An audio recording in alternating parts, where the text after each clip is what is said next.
보신 것처럼 북한이 이렇게 무리를 하면서까지 방벽을 쌓아 올리고 봉쇄에 나선 이유가 뭔지 외교안보팀의 차정승 기자에게 자세히 물어보도록 하겠습니다.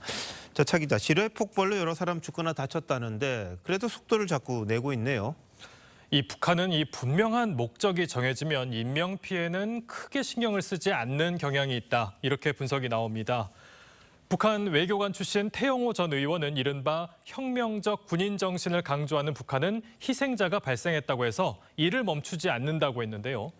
예를 들면 터널을 뚫다가 굴이 무너지면 죽은 사람을 꺼내고 바로 이 다음 조가 투입된다. 이렇게 설명을 했습니다. 북한이 왜 이렇게 급한 이유가 있습니까? 이게 바로 우선 김정은의 명령인 이 점이 가장 큰 요인으로 보입니다.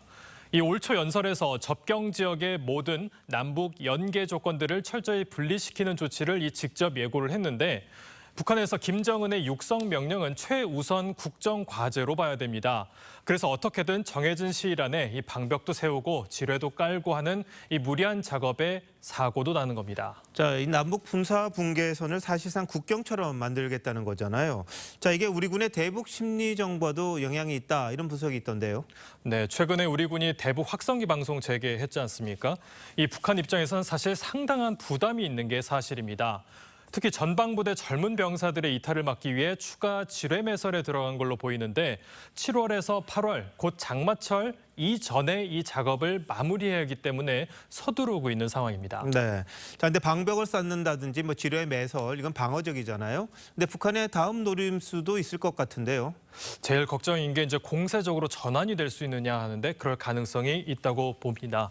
일단 적대국으로 한국을 규정한 만큼 이 철저하게 분리시켜 놓고 대북 전단이나 확성기를 명분 삼아서 군사분계선 일대에서 고사총을 쏘거나 이 테러 작전을 감행할 가능성도 배제할 수 없습니다. 자, 지금 휴전선 이렇게 뒤숭숭합니다. 근데 푸틴 대통령이 24년 만에 평양을 방문하면서 환영 분위기가 이제 고조되고 있다는데, 네. 자, 24시간도 안 된다죠. 방북 일정이 어떤 의미가 있을까요? 일단 푸틴의 방북은 그동안 김정은의 수건 사업이다 이렇게 설명드릴 수 있겠습니다.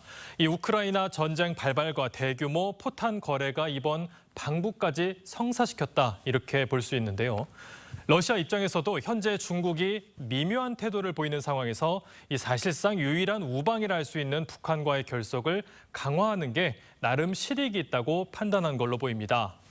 북한으로선 핵과 미사일 관련 기술의 이전을 원하고 있을 테고요. 북러 밀착과 이에 대한 한중 간의 견제 움직임이 이 최근 한층 강화된 한미일 공조와 맞물려서 좀 더 복잡한 한반도 정세로 전개될 가능성도 있습니다. 자, 내일 북러 정상회의 내용이 좀 나와 봐야 이 한반도 상황이 어떻게 될지 좀 알겠군요. 자, 차 기자 잘 들었습니다.